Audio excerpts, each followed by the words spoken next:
বাঙ্গালার নব্য লেখকদিগের প্রতি নিবেদন। বঙ্কিমচন্দ্র চট্টোপাধ্যায়। যশের জন্য লিখিবেন না, তাহা হইলে যশও হইবে না, লেখাও ভালো হইবে না। লেখা ভালো হইলে যশ আপনি আসিবে। টাকার জন্য লিখিবেন না। ইউরোপে এখন অনেক লোক টাকার জন্যই লেখে এবং টাকাও পায়, লেখাও ভালো হয়। কিন্তু আমাদের এখনো সে দিন হয় নাই। এখন অর্থের উদ্দেশ্যে লিখিতে গেলে লোকরঞ্জন প্রবৃত্তি প্রবল হইয়া পড়ে। এখন আমাদিগের দেশের সাধারণ পাঠকের রুচি ও শিক্ষা বিবেচনা করিয়া লোকরঞ্জন করিতে গেলে রচনা বিকৃত ও অনিষ্টকর হইয়া ওঠে। যদি মনে এমন বুঝিতে পারেন যে লিখিয়া দেশের বা মনুষ্য জাতির কিছু মঙ্গল সাধন করিতে পারেন অথবা সৌন্দর্য সৃষ্টি করিতে পারেন, তবে অবশ্য লিখিবেন। যাহারা অন্য উদ্দেশ্যে লেখেন তাহাদিগকে যাত্রাওয়ালা প্রভৃতি নীচ ব্যবসায়ীদিগের সঙ্গে গণ্য করা যাইতে পারে। যাহা অসত্য, ধর্মবিরুদ্ধ, পরনিন্দা বা পরপীড়ন বা স্বার্থ সাধন যাহার উদ্দেশ্য, সে সকল প্রবন্ধ কখনো হিতকর হইতে পারে না। সুতরাং তাহা একেবারে অপরিহার্য। সত্য ও ধর্মই সাহিত্যের উদ্দেশ্য। অন্য উদ্দেশ্যে লেখনী ধারণ মহাপাপ।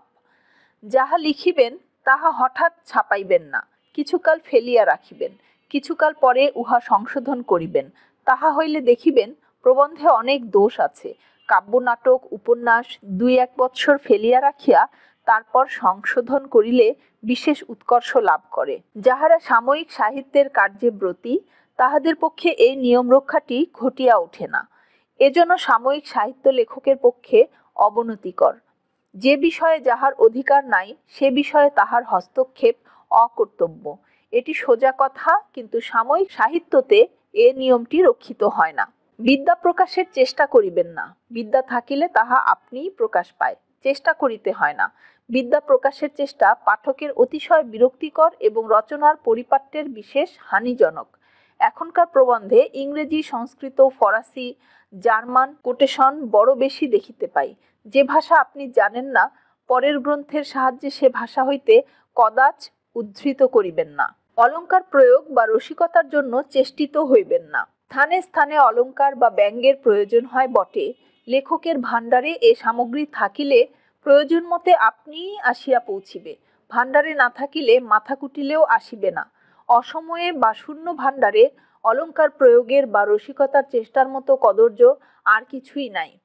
যে স্থানে অলঙ্কার বা ব্যঙ্গ বড় সুন্দর বলিয়া বোধ হইবে সেই স্থানটি কাটিয়া দিবে। এটি প্রাচীন বিধি, আমি সে কথা বলি না। কিন্তু আমার পরামর্শ এই যে সে স্থানটি বন্ধুবর্গকে পুনঃ পুনঃ পড়িয়া শুনাইবে। যদি ভালো না হইয়া থাকে তবে ২-৪ বার পড়িলে লেখকের নিজেরই আর উহা ভালো লাগিবে না, বন্ধুবর্গের নিকট পড়িতে লজ্জা করিবে, তখন উহা কাটিয়া দিবে। সকল অলঙ্কারের শ্রেষ্ঠ অলঙ্কার সরলতা। যিনি সোজা কথায় আপনার মনের ভাব সহজে পাঠককে বুঝাইতে পারেন তিনিই শ্রেষ্ঠ লেখক। কেননা লেখার উদ্দেশ্য পাঠককে বোঝানো। কাহারও অনুকরণ করিও না। অনুকরণে দোষগুলি অনুকৃত হয়, গুণগুলি হয় না।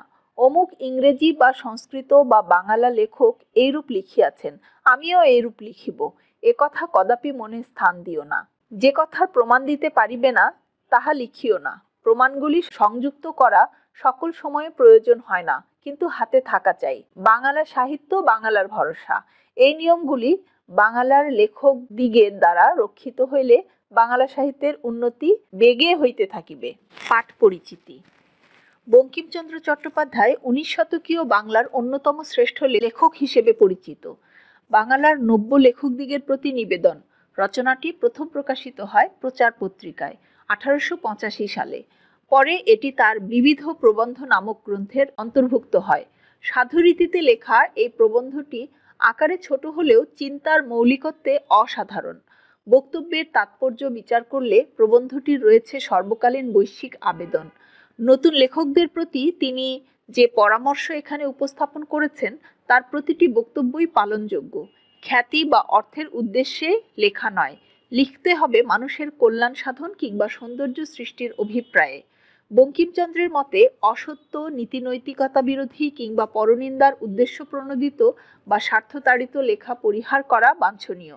তিনি বলতে চান, নতুন লেখকরা কিছু লিখে তাৎক্ষণিকভাবে না ছাপিয়ে কিছুদিন অপেক্ষা করে পুনরায় পাঠ করলে লেখাটি সমৃদ্ধ হয়ে উঠবে। যার যে বিষয়ে অধিকার নেই সে বিষয়ে লেখার চেষ্টা করা যেমন অনুচিত, তেমনি লেখায় বিদ্যা জাহির করার প্রবণতাকেও তিনি নিন্দনীয় বলে মনে করেছেন।